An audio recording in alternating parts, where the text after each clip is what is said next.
পুরুষোত্তম বন্দে পুরুষোত্তম পরম প্রেমময় দয়াল শ্রী শ্রী ঠাকুর অনুকূলচন্দ্র রাতুল চরণে আমার কোটি কোটি প্রণাম। আর ইষ্ট পরিবারের সবারই চরণেই প্রণাম জানাই। আমার ইষ্টপ্রাণ দাদা মায়েদের রান্দিত জয়গুরু। তো দাদা মায়েরা, আমি এখানে একটি সুন্দর আলোচনা পেয়েছি, শুনেছি, সেটাই আমি আপনাদের সামনে তুলে ধরছি। কেন বীজ মন্ত্র করব বা নাম ধ্যান কেন করব?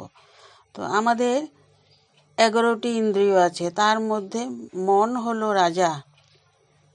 মন সাধারণত অস্থির, কোনো এক জায়গা তাকে বেশিক্ষণ ধরে রাখা কঠিন। বিজ্ঞানে এখানে থেমে আছে। মন স্থির করার কোনো ওষুধ এখনো আবিষ্কার হয়নি। একমাত্র বীজ মন্ত্রের দ্বারা এটি অভ্যাস করে স্থির করা সম্ভব। ভালোবাসতে মনের ভিতর কোনো গোলমাল রাখিস নে, দেখ মনেই কিন্তু সব করে, এটা ঠাকুর বলেছিলেন। বীজ মন্ত্র কেন করব? কোথায় রেখে নামটা করব? নাম করলে কি হবে? নানান প্রশ্ন মনে জাগে। বীজ মন্ত্র এই জন্যই করব, ইষ্টকে ভালোবেসে তাকে আমার সাথে সবসময় যুক্ত রাখতে, এই ভেবেই নাম করব। নাম করলে কি হবে? নাম এবং নানান প্রশ্ন এভাবেই মনে জাগে। তো বীজ মন্ত্র এই জন্যই করব, ইষ্টকে ভালোবেসে তাকে আমার সাথে সবসময় যুক্ত রাখতে, এই ভেবে নাম করব।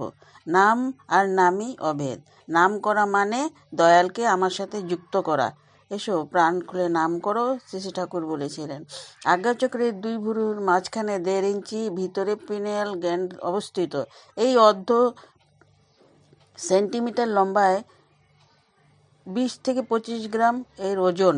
আমরা যখন আজ্ঞাচক্রে নাম করি তখন পিনাল গ্ল্যান্ড উত্তেজিত হয়ে একটি ক্ষরণের সৃষ্টি হয়, যাকে বলে মেলাটোনিন।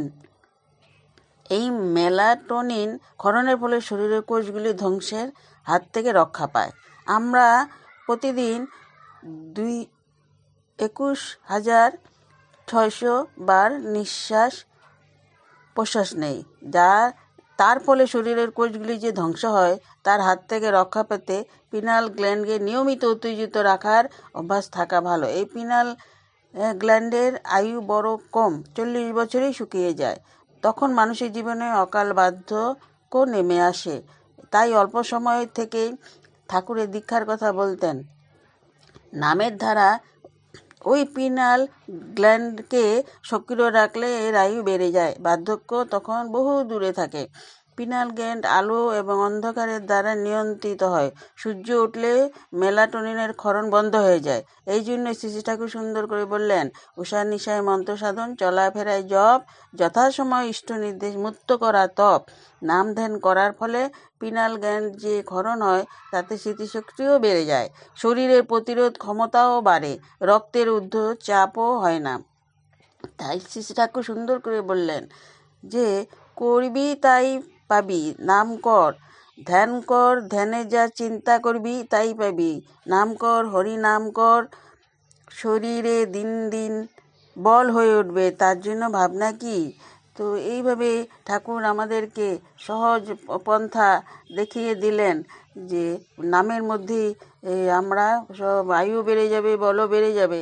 বর্তমান আচার্যদেব বলেছেন যে সবসময় ঠাকুরের সাথে যুক্ত থাকতে। তাই সকাল থেকে উঠে তো আমরা ব্রাহ্মমুহূর্তে নাম ধ্যান করি, প্রার্থনা করি, তারপরে পূজা এগুলো করে থাকি। তো আরও বলেছেন ঘর থেকে বের হওয়ার সময় রাস্তা দিয়েও নাম করতে করতে যেতে, বা আমরা বাজার করছি সেখানেও নাম করতে, স্নান করতে যাচ্ছি নাম করতে, পড়তে বসছে নাম করতে, বলে বলে ঠাকুরকে নাম করতে। তাহলে আমরা যুক্ত থাকবো ওনার সাথে, শ্রী ঠাকুরের সাথে। তাই সারাদিন এভাবে যুক্ত থাকতে থাকতে আমাদের শরীরের বল এসে যাবে, আমরা বিপদ আপদ থেকেও দূরে থাকবো। আমাদের মনে সেই চিন্তাটা, বিপদটা আমরা বুঝতে পারবো, বুদ্ধিটাও তীক্ষ্ণ হয়ে পড়বে। তো জয়গুরু, এটাই হলো নাম জপ করা বা নাম ধ্যান করার যেটা গুরুরস্য কথা। তো আপনারা সবাই ভালো থাকেন, সুস্থ থাকেন, রাখছি। পুরুষোত্তম বন্দে পুরুষোত্তম পরম প্রেমময় দয়াল শ্রী শ্রী ঠাকুর অনুকূলচন্দ্র রাতুল চরণে আমার কোটি কোটি প্রণাম। আর